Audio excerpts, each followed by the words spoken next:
My name is Sari Shabazz and my subject name is Food Processing and Preservation. Today I'm going to make a video on hot and sour soup.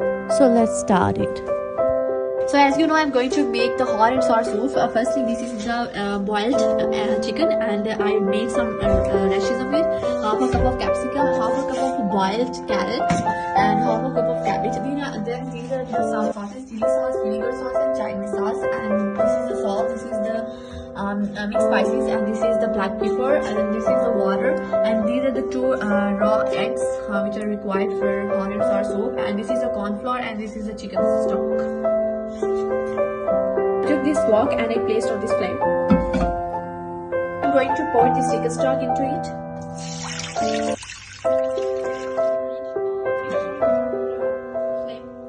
should be medium high, and your wok should be preheated.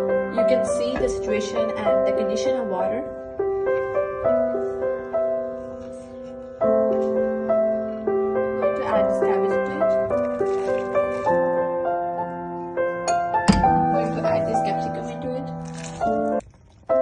Then I stir with this spoon.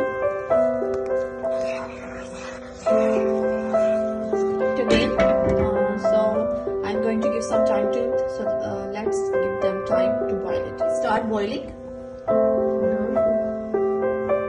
Now guys, you can see it's already done, and the soup also you can see it's thick.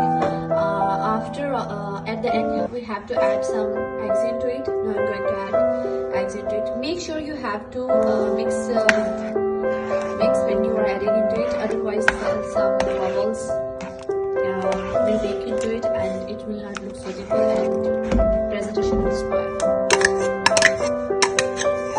Looks yummy. At that time I kept the flame low.